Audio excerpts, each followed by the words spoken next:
Viajando con los susurros en el viento están los ecos de una verdad que casi no se dijo. Aquellos que fueron lo suficientemente valientes para hablar, sin embargo, tuvieron que pagar un precio serio, uno que sería costoso, solitario y trágico.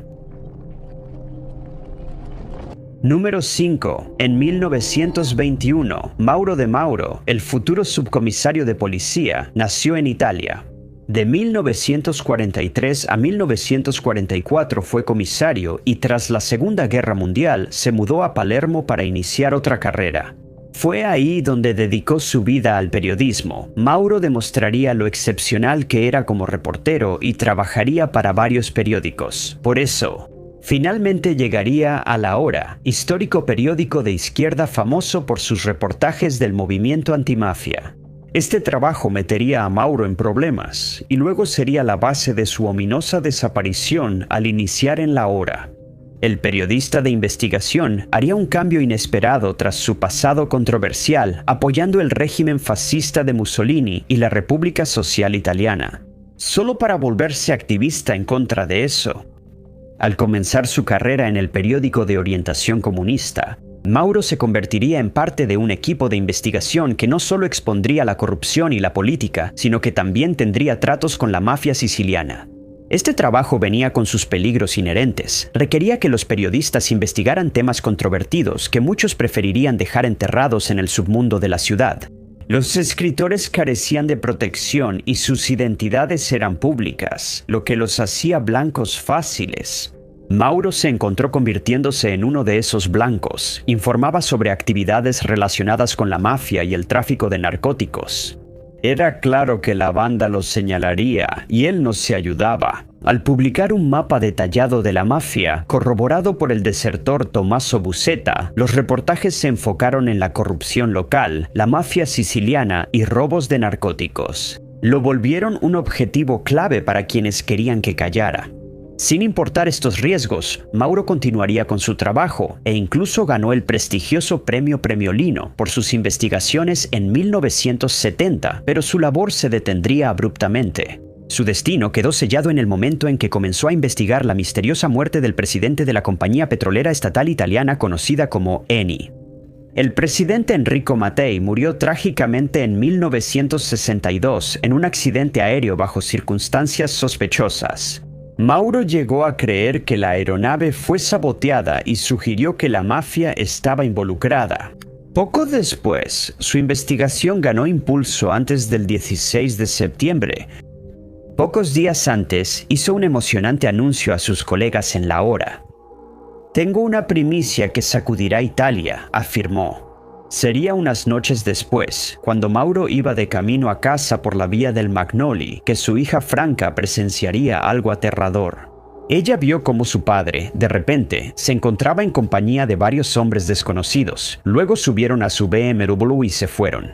El auto pronto sería localizado, pero no había señales de Mauro por ningún lado, ni indicios que llevaran a su paradero. El periodista había desaparecido, y estaba claro que había sido secuestrado, posiblemente por su trabajo de investigación y la información revolucionaria que había descubierto. La policía sospechó que la mafia le había quitado la vida.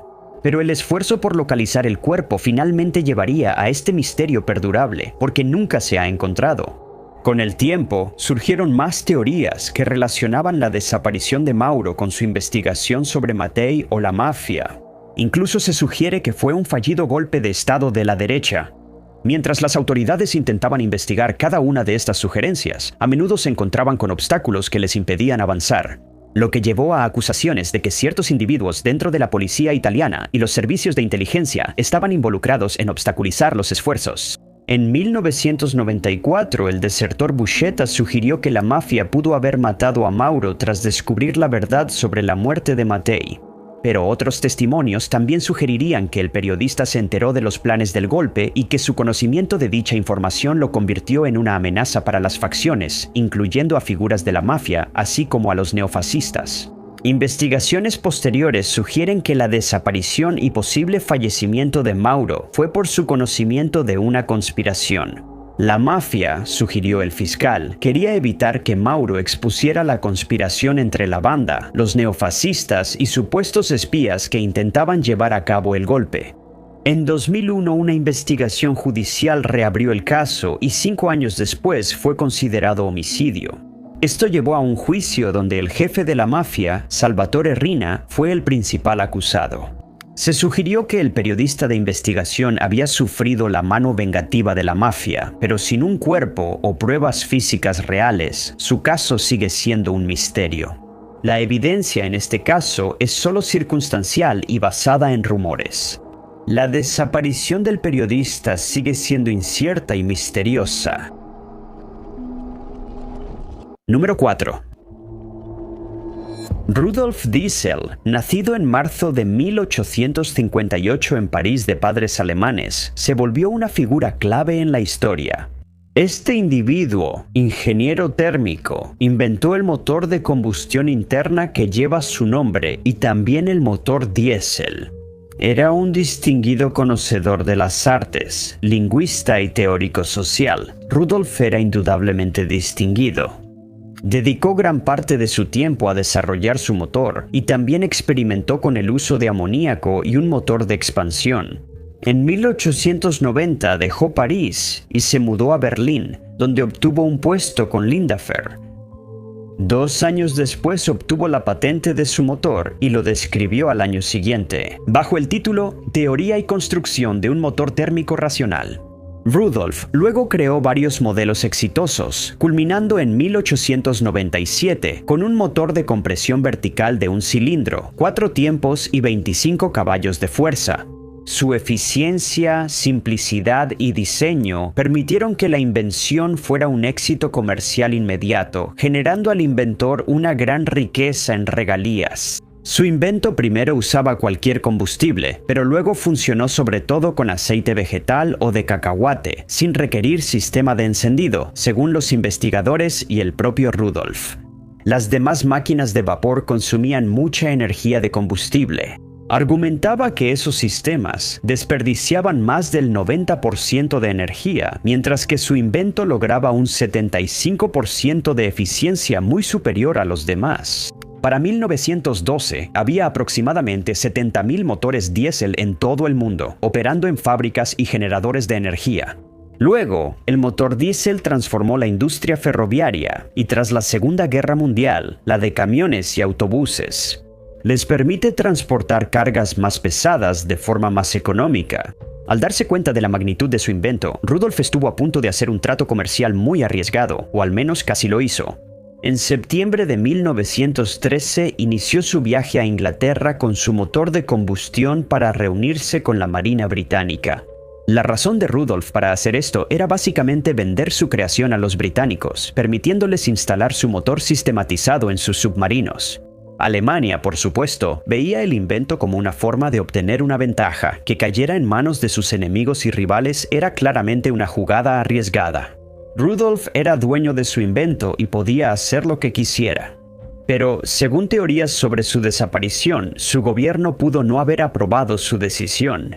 El 29 de septiembre, el inventor abordó el Dresden, un barco de vapor que salió de Bélgica rumbo a Harwich, Inglaterra.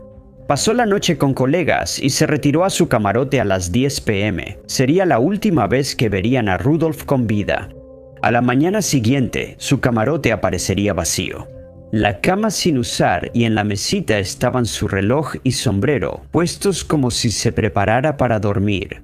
La cama tendida indicaba que no logró acostarse esa noche, sino que algo desconocido lo interrumpió. A pesar de una búsqueda inmediata, Rodolfo no fue localizado. Lo único que quedó fue su abrigo, cuidadosamente doblado sobre la barandilla.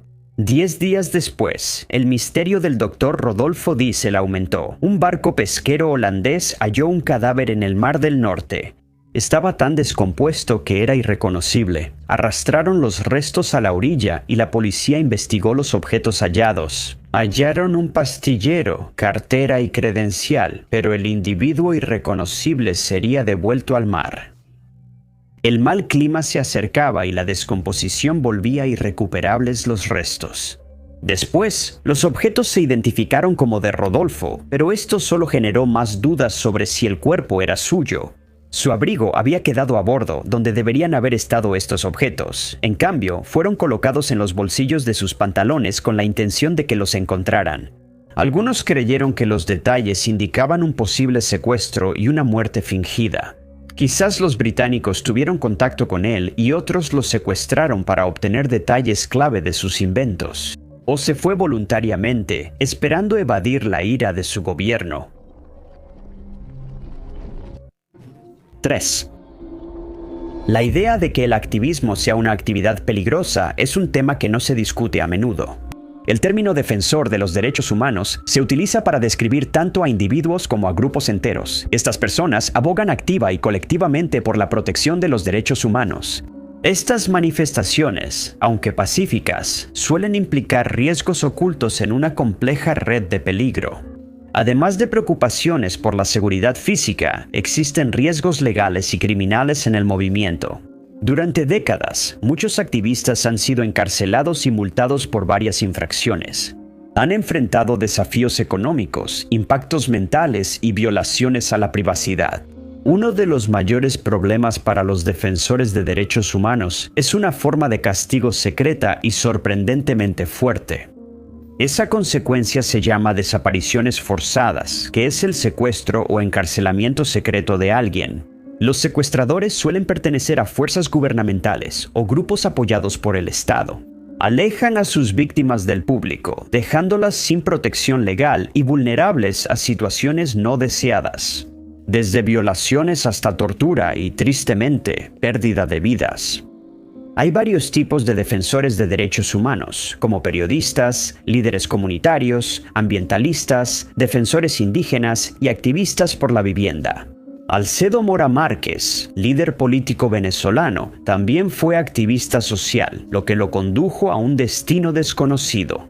Alcedo ha luchado por el cambio durante mucho tiempo, dedicando gran parte de su carrera política a abogar por la equidad y la justicia social. El líder ingresó a PRV, FAL, Raptura y Tercer Camino. Se unió a la Juventud Comunista y lideró la Liga Socialista. Pronto, Alcedo sufriría violaciones a sus derechos. Su postura política llevó a que fuera detenido durante 6 meses por la Dirección General de Inteligencia Sectorial y los Servicios de Prevención, también conocidos como DICIP. El activista fue torturado severamente durante su detención, perdiendo los dientes. Esto no bastó para disuadir al hombre y su activismo siguió.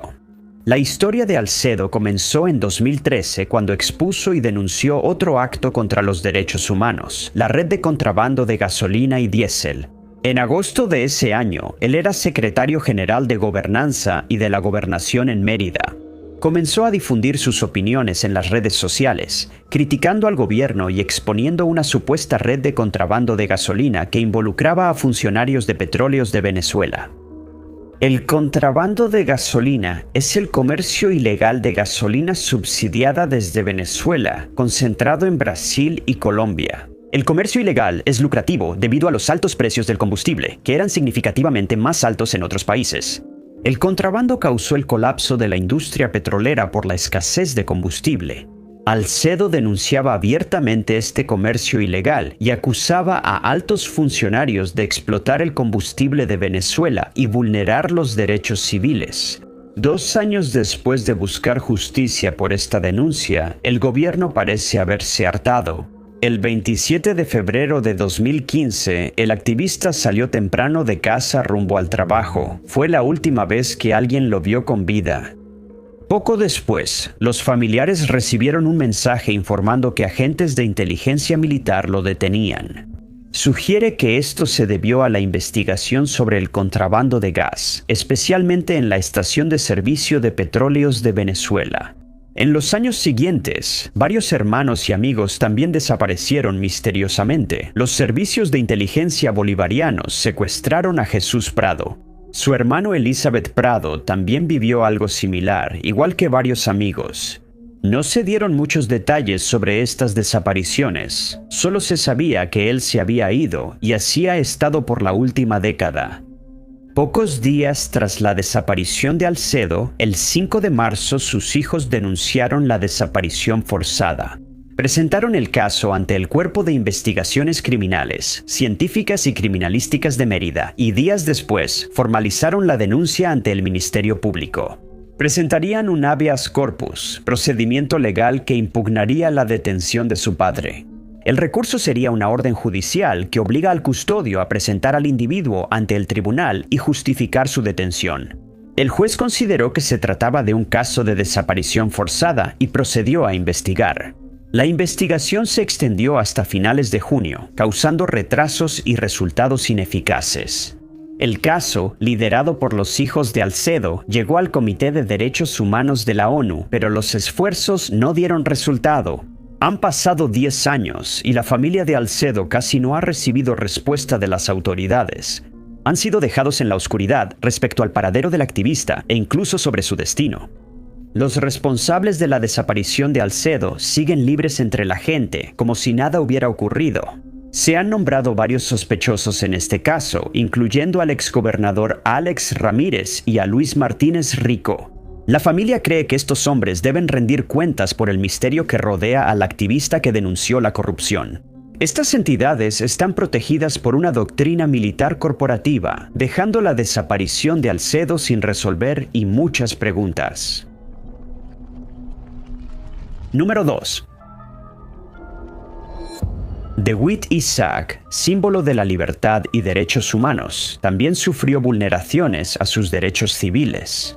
El dramaturgo, periodista y escritor nació en Asmara, pero huyó de la zona en medio del conflicto bélico de 1985 que enfrentó al Frente de Liberación del Pueblo Eritreo y al ejército etíope. En 1992 obtuvo la ciudadanía sueca, pero nunca olvidó de dónde venía. Su identidad cultural siguió siendo una parte integral de él.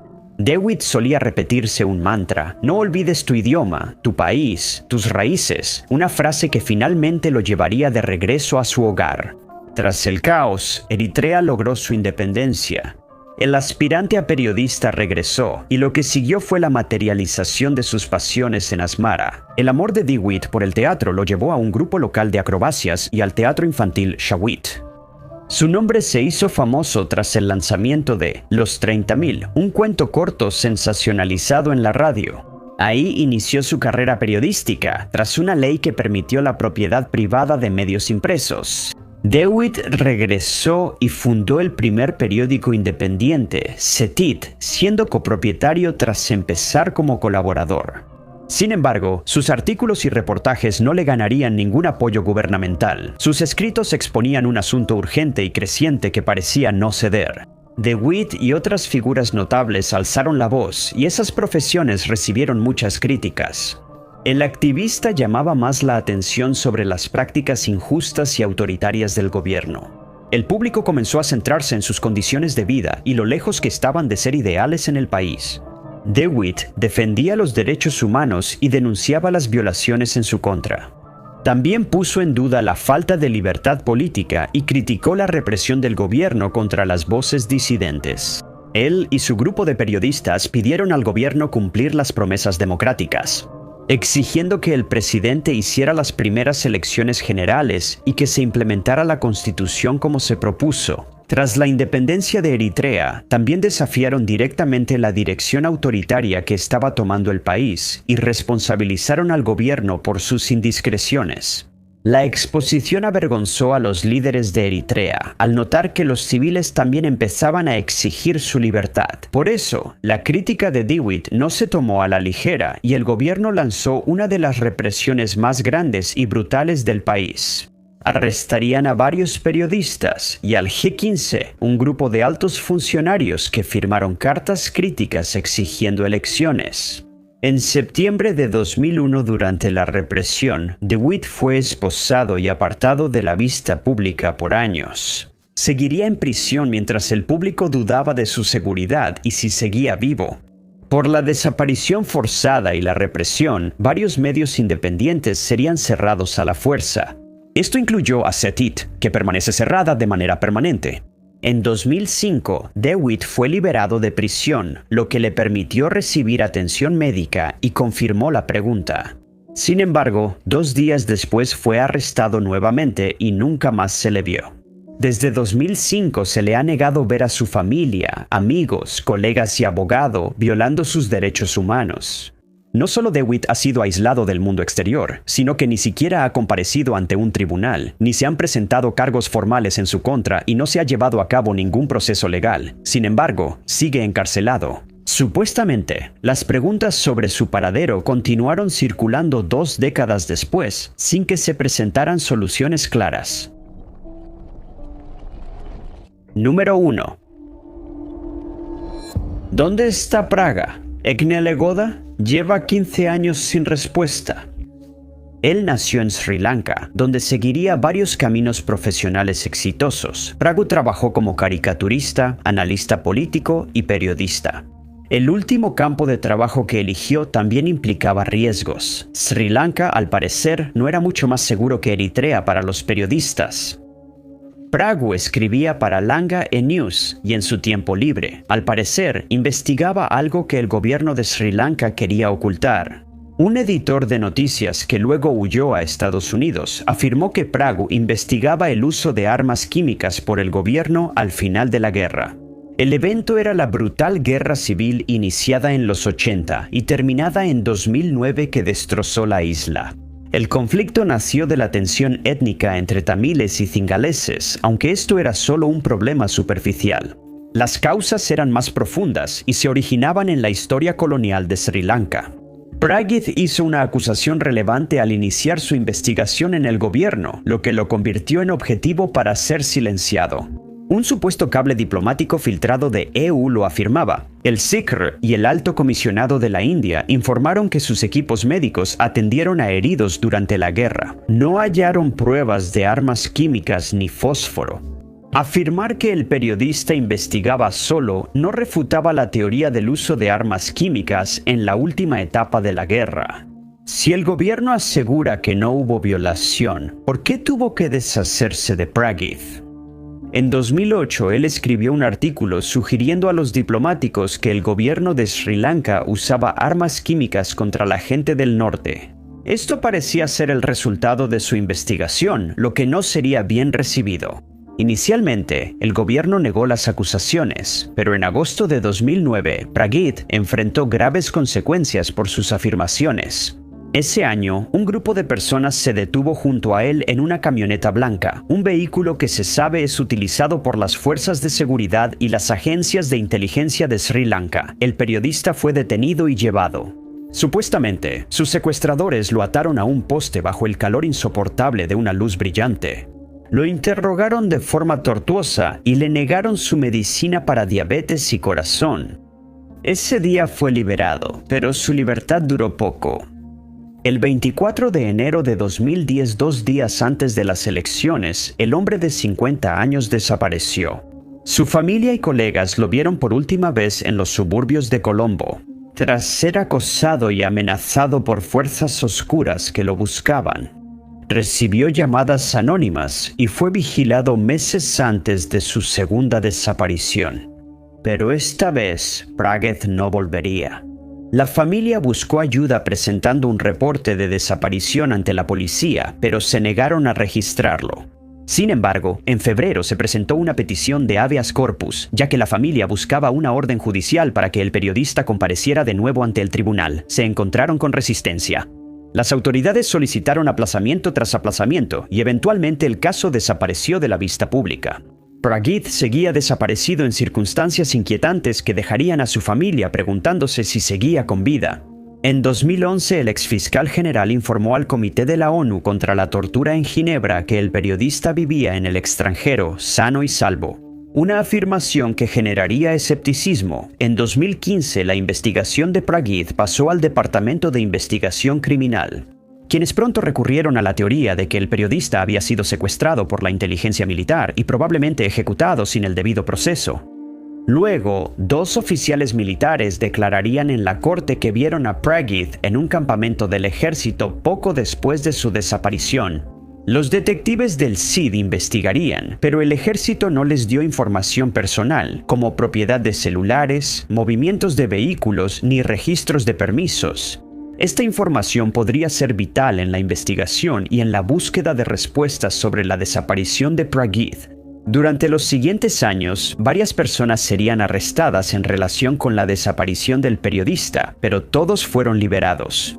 Los juicios e investigaciones tuvieron muchos obstáculos. Jueces cambiaban, audiencias se retrasaban y se alteraban declaraciones de testigos. Un oficial de la CID que lideraba la investigación sobre la desaparición del periodista finalmente huiría del país después de haber recibido supuestamente amenazas contra su vida. El director de la CID fue arrestado, liberado y luego se retiró, dejando a Praguíth a su suerte. En 2019 inició el juicio de 7 sospechosos por la desaparición. No ha habido mucho avance desde entonces, por lo que se recomendó absolver a todos los sospechosos. Desde su desaparición, la familia de Praguíth ha enfrentado acoso y amenazas constantes mientras continúan su búsqueda. La búsqueda de respuestas ha sido en vano. El periodista sigue desaparecido y la justicia no llega. Buscó aclarar el oscuro tema de la guerra química, pero fue silenciado, intimidando a quienes se atreven a criticar las acciones del gobierno. La desaparición desde entonces ha servido como recordatorio de quién está al mando y hasta dónde llegarán para seguir siéndolo. Incluso si implica desapariciones forzadas y ejecuciones de ciudadanos, abusando del poder.